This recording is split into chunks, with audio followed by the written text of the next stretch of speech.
There's a story I need to tell. This seems as good a place as any. It happened at the Devil's Elbow. The Devil's Elbow is a jagged peak that juts up from a ridge in the Sierra foothills. It's in the southern part of the state, not far from where the mountains give way to the desert. There's a rounded rise further down the ridge that people call Hip Hill. When viewed from the proper angle, it resembles a man lying on his side with his bent elbow poking up. That's how it got its name. Well, that and the reputation the area has. Not many people venture up the slopes of the Devil's Elbow, and of those that do, not all of them come back. I've lived around here most of my life. Our family was from Darby, about 20 miles down the highway, but my parents owned a cabin on Maggie's Folly Road, a 2-lane state route that winds its way up a broad canyon near the base of Devil's Elbow. That's where I lived, in the cabin, although calling it a cabin is a little misleading. The rough timber and fieldstone construction gave it a rustic look, but it had indoor plumbing, electricity, a hot tub, and even broadband. Most of the other cabins along the road were the same. It was the kind of place where people with money built vacation homes. I may have not amounted to much in the eyes of some, but my parents did pretty well for themselves. Maybe that making money gene skips a generation. Aside from having living there for the better part of the last 5 years, I spent most of my summers at the cabin when I was growing up. I may have not heard all of the tales, but I know most of them. Strange sounds, strange tracks, strange occurrences. My older brother, Brad, once told me about the time he went out on a search party with our dad, looking for a missing hiker. I was too young to go along, and he kind of lorded that over me. But when they came back, he wasn't so smug anymore. He told me the story that night, whispering down from the top bunk. He said they were only a few hundred yards up the slope of the Devil's Elbow when the sheriff's deputy leading their party raised his hand for everyone to stop. He asked if anyone heard anything. Nobody did. At all.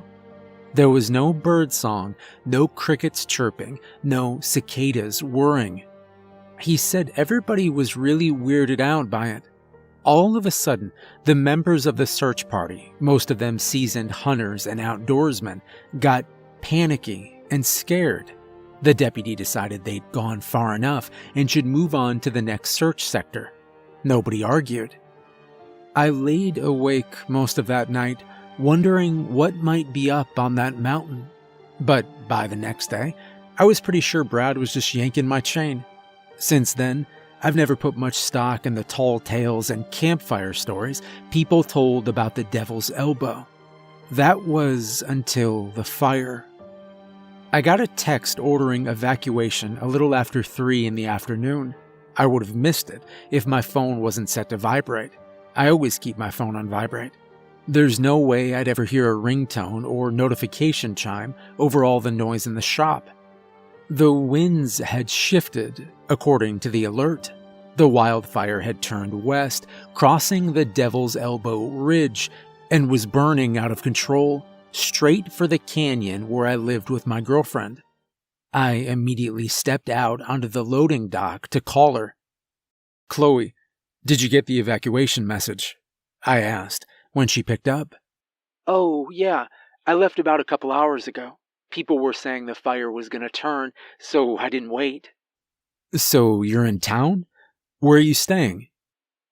Actually, I'm at Gary's." "What?" Gary was her ex, one of those corporate flunkies with an office in the city, soft hands, and a closet full of silk shirts and Italian loafers. He and Chloe had remained friends after their breakup. She even had him up to dinner at my place a couple of times, just to show how mature and adult we all were.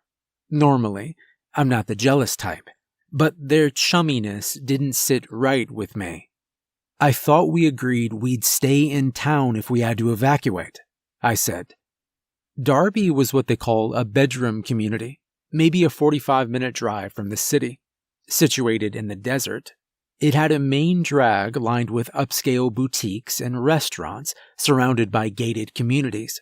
On the outskirts of town were a couple of strip malls for the regular folk, 2 chain motels, and Reggie's Rods and Chops, the custom car and motorcycle shop where I worked as a machinist.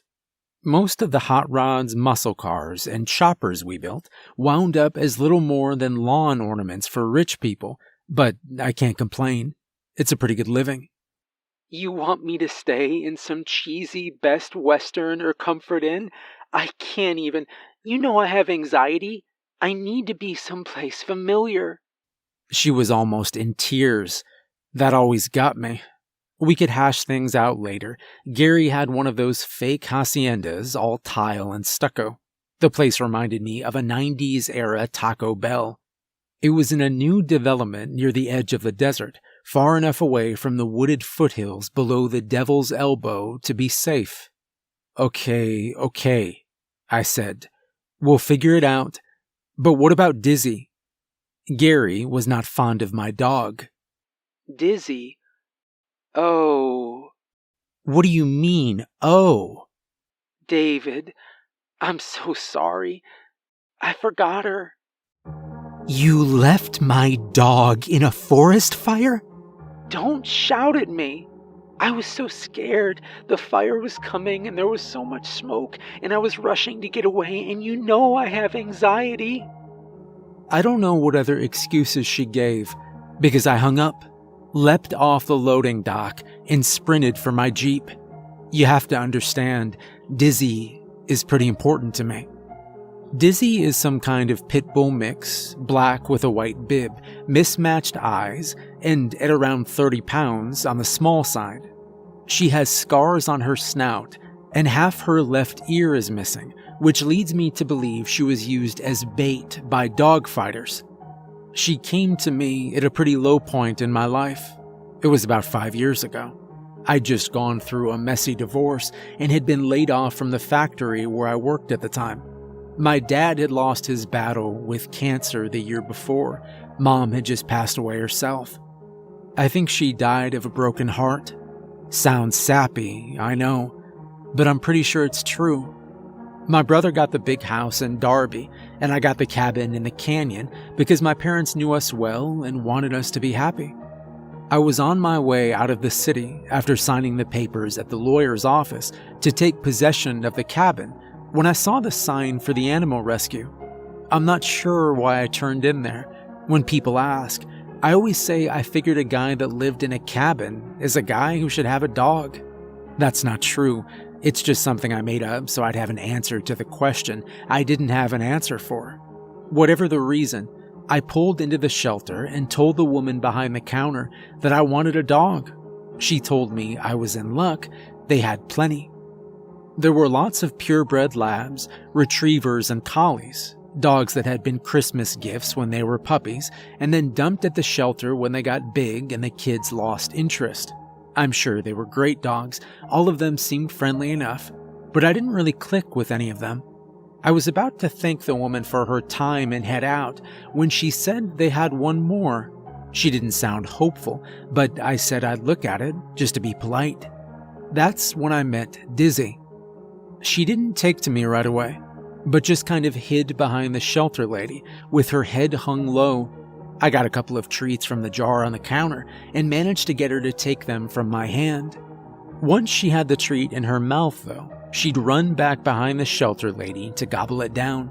Dizzy had been confiscated from her previous owner by animal control and had been in the shelter for more than 2 years. She was a bully breed, mostly black, probably about 3 years old. Had different colored eyes, scars, and a missing ear. The only thing that would have made her less adorable was if she had horns and cloven hooves, according to the shelter lady. Right about the time she was explaining that to me, Dizzy let me give her a quick scratch. She wagged her tail. It was only 2 or 3 times, but that's all it took. You could have stuck a fork in me, because I was done. The only question I had was, how much? Turns out, you can't just hand them some money and walk away with a dog. There's an application and a background check. I even had to give references. It took 2 weeks to get approved. While I waited, I made a trip to the shelter every day they were open to take Dizzy for a walk or play fetch. Every day when they brought her out of her kennel, she'd get so excited when she saw me that she'd spin in circles until she couldn't walk straight. The day the adoption was official, I changed her name to Dizzy. The shelter staff had called her Edna. That just wasn't going to work. It was just the two of us for the next couple of years. We settled into the cabin. I got hired at Reggie's. Life was good. It was the first time in a long time that I felt like I wasn't just going through the motions. Then along came Chloe. That was good too, at first. Things started to get a little iffy when she moved in with us. Chloe had opinions that she didn't mind sharing. She didn't think animals should be kept as pets. It was demeaning to their intrinsic nobility and symbolic of neo-colonialism.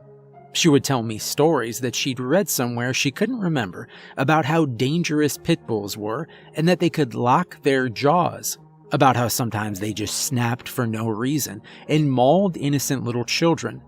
I knew all of that was BS, but it was easier not to argue. At one point, she asked me what I would say if she told me she wouldn't marry me unless I got rid of Dizzy. The thought that popped into my head was, who said anything about marriage? Instead, I told her that Dizzy would probably only live for another 8 or 10 years. If we were still together, we could get married then. That did not go over well.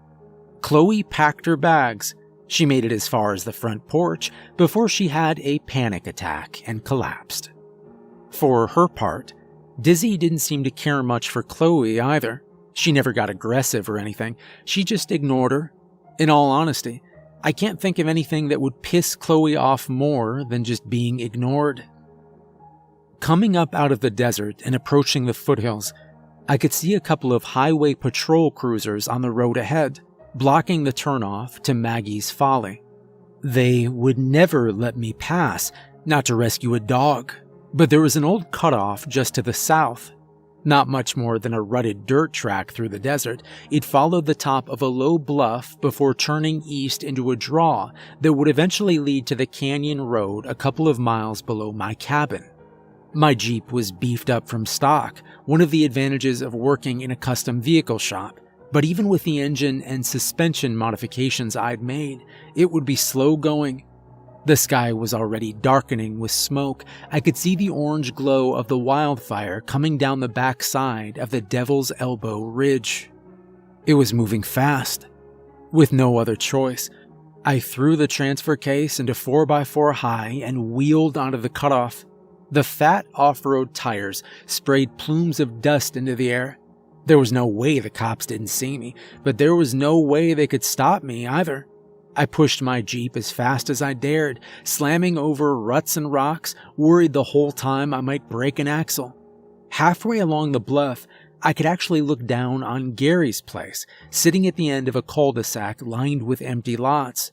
He was very proud that this was the first home in that section of the development. It was a good ways off, and I was being thrown against my seatbelt hard enough to rattle my teeth. But I thought I could make out 2 figures reclining on lounge chairs by the pool. I couldn't believe it. She abandoned my dog to die in a wildfire, and now she's relaxing poolside, sipping mojitos with her ex-boyfriend. Once I turned into the draw, the going got tougher. I had to shift into 4 low. The cutoff was more overgrown than I'd remembered. Low-hanging spruce branches slapped against the windshield, cracking the glass and scraping down the sides of my Wrangler. More than once, the skid plate slammed against a rock or root with a jarring blow. I had to be careful. Lots of animals were fleeing the fire. Several times, mule deer and whitetails jumped out onto the trail in front of me. I even spotted a couple of elk bowling their way downhill through the underbrush. My tires spun, caught, lurched forward, and spun again, making my progress nightmarishly slow. My phone vibrated in my pocket. I ignored it, concentrating on keeping the Jeep upright and moving forward. Finally, After what seemed like an eternity twice over, I broke into the clear and turned onto the smooth asphalt of Maggie's Folly. I floored the gas pedal. It was a little after 5 according to the dashboard clock, and sunset at that time of year was just before 7. But when I whipped into my driveway, slewing sideways on the loose gravel, the smoke was so thick it might as well have been midnight. Ash drifted down from the sky like an early snow. I took the porch steps 3 at a time, fumbling my keys twice before I managed to get the door open. Dizzy should have been right there. She always knows when I pull in the driveway. She always greets me at the door, spinning in circles until she can't walk straight. "Dizzy!" I shouted. "Come on, girl!" Nothing. The cabin's lower level has an open floor plan. I could see she wasn't downstairs. Up on the second floor, I checked the bedrooms, closets, bathroom, and under the beds. I couldn't find my dog. The only place left was outside. I'd told Chloe 100 times never to let Dizzy outside by herself. The canyon wasn't wilderness, but it was close. There were coyotes, bobcats, bears, maybe even some wolves and mountain lions. Dizzy wasn't big enough to take on a pack of coyotes, let alone a wolf or a cougar. I dashed out the back door. Heat hit me like a fist in the face. The yard was empty. "Dizzy!" I shouted, then immediately doubled over in a coughing fit. The smoke was thick. The fire was no longer an orange glow in the distance. I could see flames through the trees. "Dizzy!" I shouted again, running to the edge of the woods. More coughing racked me so hard, I vomited. I heard something moving through the brush. It wasn't Dizzy. Whatever it was big and moving fast. Branches snapped like gunfire. Trees swayed. A cold, hard panic gripped my heart as I backed away. Maybe 20 yards into the trees, I saw motion, just a blur really, but bigger than any bear I'd ever seen. I kept backing away until I thumped against my storage shed. That's when I heard the low whining. "Dizzy!" I dropped to the ground, peering into the gap under the shed's floor. No dog. I ran around to the other side. She wasn't there. There was a weak yip. It came from inside. I kept the key on a hook beside the kitchen door, but there was no time to run back and get it. Instead, I shoved my fingers through the gap between the double doors and yanked. It took 3 good hard pulls with everything I had before the hasp screws ripped out of the wood. Inside, Dizzy was cowering in the back corner, panning and hacking from the smoke. When she saw me, she trotted to the door and tried to spin around, but there wasn't enough oxygen in the air. She fell over. I scooped her up into my arms and ran for my Jeep as fast as my burning lungs would allow. The roof of my cabin was smoldering. I could see the glow of burning trees further down the canyon. The fire had flanked us, and we were in danger of being cut off. I began to realize that we might not make it out of here. Back in the Jeep, with the windows closed, the air was slightly more breathable. Dizzy seemed to perk up a little. I jammed the transmission into gear, wheeled around, and sped down as fast as I could in the smoke and darkness. Heat battered us. Flaming embers sparked off the hood and windshield. I babbled prayers to a god I wasn't sure existed. 3 miles along, just when I started to think we might make it, a fallen tree, blazing so hotly the asphalt beneath it bubbled, blocking the road. I screamed incoherently, beating the steering wheel with my fist. Dizzy put her front paws on my thigh and licked my face. I wrapped her in my arms and began to cry. How long had Chloe been locking her in the shed? Why would she do that? Dizzy panted and whined in my arms. The heat had become almost unbearable. At least Dizzy wasn't going to die alone. Then it hit me. The cutoff The fire hadn't advanced as far down on the other side of the canyon. It might still be clear. "We're getting out of here, girl," I assured my dog as much as myself. I whipped the Jeep around again, heading back up the hill. In the smoke and darkness, I missed the turn and had to reverse back down the road for 50 yards or so. Plunging the Jeep back into the trees, we jounced over the same ruts, rocks, and roots that had nearly rattled me to pieces on the way up. Dizzy splayed her feet on the passenger seat, trying to steady herself. My phone vibrated again. I ignored it again. We were maybe 3/4 of a mile down the draw, with the fire closing in fast from behind, when the thing stepped out onto the track in front of us. I slammed the brakes. Dizzy slipped off the seat and fell into the passenger's footwell. It was tall, 15 feet at least, towering over my Jeep, and walked upright. Its body was emaciated, mottled gray skin stretched drum-tight over its bones. Tufts of mangy fur hung from its shoulders. The hands were enormous, each gnarled finger tipped with a hooked claw. Its head was elongated and crowned with antlers. In its mouth were row after row of crooked, needle-like teeth. It leaned forward, peering at me through the windshield with eyes that glowed a dull yellow. I felt that cold, hard panic grip my heart again. Blood turned to ice water in my veins. Dizzy jumped into my lap, planting her front paws on the steering wheel, snarling and barking at the thing like I'd never heard her before. Just then, a tree exploded to the right of the track. The heat of the flames had boiled off the pine resin in the trunk, turning it into an expanding gas that blew the tree apart like a grenade. Chunks of wood pelted the side of my Jeep, dimpling the sheet metal and making spider webs in the safety glass. Jagged splinters sprayed the creature. It snorted in irritation before striding off into the trees on the left. I sat frozen in terror until the brightening glow in my rearview mirror drew my eye. The flames were speeding up behind us. I released the brake, stomping on the gas.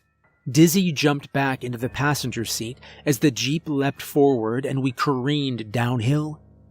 The rest of that trip down that draw was a blur. I have snatches of memory of lurching painfully hard against my seatbelt, of Dizzy whining in fear as she was thrown around in the passenger's footwell, of wanting to give her a reassuring pat but not being able to take my hands off the wheel. I do remember emerging from the last bit of scrub into the open desert and the fire burning out just behind us. I drove along the top of the bluff for a bit before I had to stop. The sun had set. Moonlight washed the desert, turning it into a black and white photograph. The air there was much cooler and free of smoke. Stepping out of the Jeep, I drank it in deep. I plopped down on the edge of the bluff, pulling Dizzy into my lap and scratching her behind the ears. My phone vibrated in my pocket. This time I answered it. "David," Chloe nearly shouted. "where the hell are you?" "Why'd you lock Dizzy in the shed?" "What? What are you talking about?" "I went to get Dizzy. She was locked in the shed. You locked her in the shed.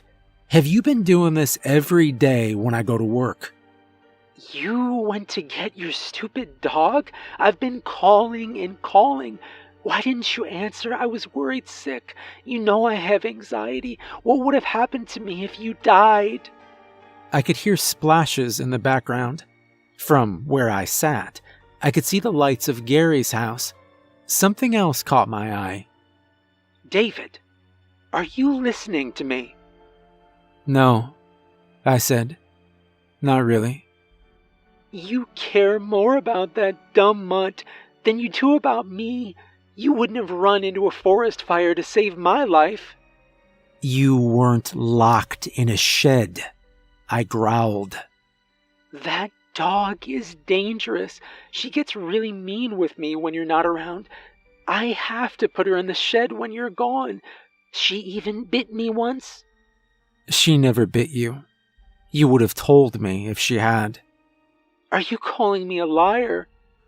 Yeah, I guess I am, I said, squinting my eyes. It was a ways off, but I was pretty sure I knew what it was. You know what? Gary's right. You need to make a choice. Me or the dog. I'll take Dizzy. She stayed on the line long enough to curse me out and tell me she never wanted to speak to me again before hanging up. I thought about calling her back, warning her, but what was the point? She would have just laughed at me. The 3/4 moon was bright enough for me to see the beast slouching off across the desert floor towards the lights of Gary's hacienda. I guess some of those campfire stories were true after all.